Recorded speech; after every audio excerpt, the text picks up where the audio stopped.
तो कह रहे हैं कि अविवेक नाशे अपि जीवन मुक्तस्य दुख भोग दर्शनात्, अविवेक का नाश हो जाने पर भी जीवन मुक्त व्यक्ति का दुख का भोग होता है ना। अब जीवन मुक्त अविवेक हटा दिए, लेकिन फिर भी प्रारब्ध कर्म के अनुसार उनको दुख होता है। तो कह रहे हैं कि हमने क्या कहा, संयोग और अविवेक दोनों का कारण माना है, यानी कि संयोग द्वारा अविवेक बंधन का कारण है। अभी तक आप लोग क्या समझे थे, संयोग बंधन का कारण यानी कि जन्म बंधन का कारण है।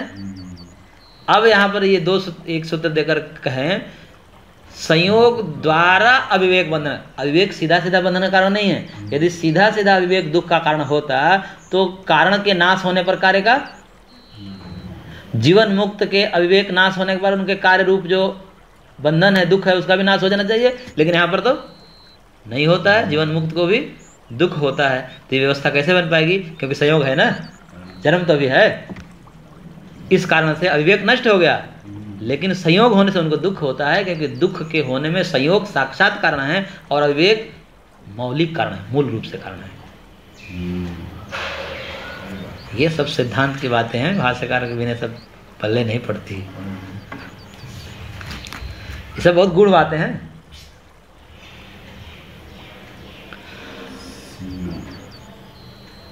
अतः साक्षात एवं अविवेको बंध कारणम प्राग न उक्तः, इसलिए अविवेक साक्षात रूप से कारण नहीं है, सीधा सीधा बंधन कारण नहीं है, दुख का कारण नहीं है।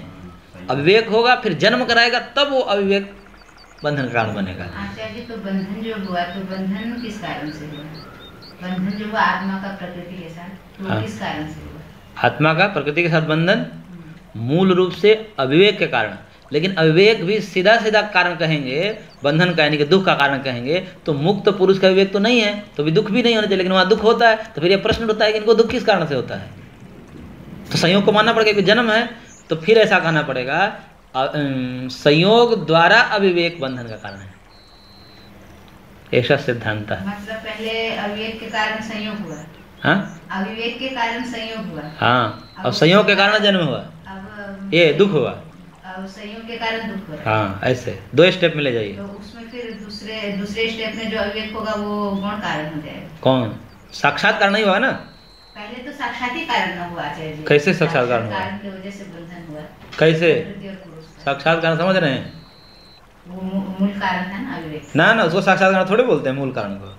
साक्षात का मतलब जिसके प्रति हम कारण खोज रहे हैं उसका सीधा सीधा संबंध हो। दुख का कारण खोज रहे हैं ना, तो दुख का संबंध सीधा सीधा है कि बीच में संयोग है। पहले अविवेक है, फिर अविवेक से क्या हुआ, संयोग हुआ, और संयोग के बाद दुख हुआ।